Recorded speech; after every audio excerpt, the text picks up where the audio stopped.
Hi guys, today we will write a Python program to check if the given number is automorphic or not. So let us start writing in the Jupyter notebook. First of all, I have to get input from the user. So let us get that input in a variable name as number, and we have to typecast it as int. So int, and then by using input, let us give the instruction to the user like enter the number to check if automorphic or not. So enter the number to check if automorphic or not. And when the user has entered the value, then we have to like get the squares value, then number of digits it has, and we have to calculate the last digits. And then if the last digits and the number are same, then it is an automorphic number. So let us write comment in every step. Like we got the number over here. So now what we have to do is now we have to calculate the number of digits in entered value by user. Means if the user entered 7654, then it would be having 4 digits. If it entered 12, then it would be having 2 digits. So like that we have to like get the length of the string of the number. So I will directly go for the len, len, and then I will have the string of that number. So digits equals to, let us say, length, to get the length of the number. And in string we have to pass the number, that is the variable containing the value. Now we got the number of digits. We have to write the comment over here. We got number of digits. Okay, so in next comment I will write we have to get the last digits of the square. So we have to set value for square. So we have to get the last digits of the square.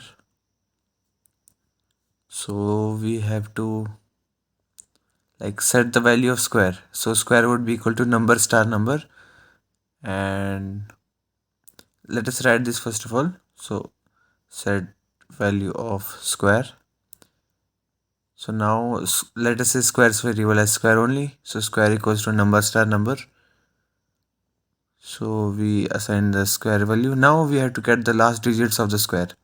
So just like earlier in the Java program we did, I will write square modulo the power of 10 as the number of digits. For example, if the digit was 25, then digits would be 2, and 10 raised to power 2 is 100. So square, that is 625 modulo 100 would be giving me 25 only.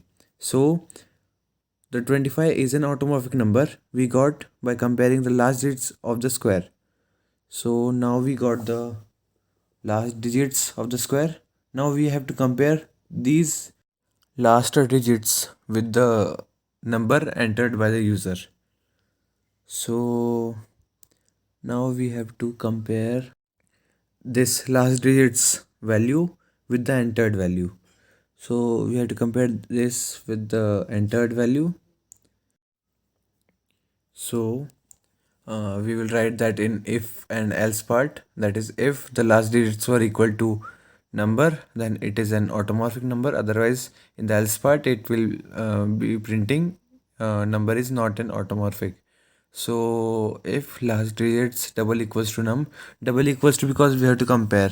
If we put single equals to means it is assigning number value to the last digits, which is not what we are trying to do. So we compare the values of both the variables. So if both are same, then we have to print the number is an automorphic number.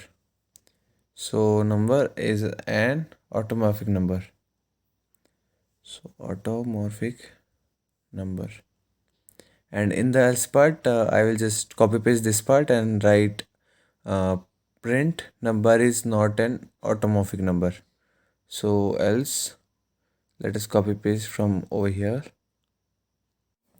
and we will update it as number is not an automorphic number. So not in capital so that it would look Good. Oh, sorry. So over here we have to write n. Okay. So this looks good. Okay. Over here I use the number variable, so we have to change the num to number. Okay. Now it looks good. Okay. Let us run this. So let us say 25. So 25 is an automorphic number because it squares 6 to 5 and 25 both end with the same digits. Now let us enter more values. So let us say 71.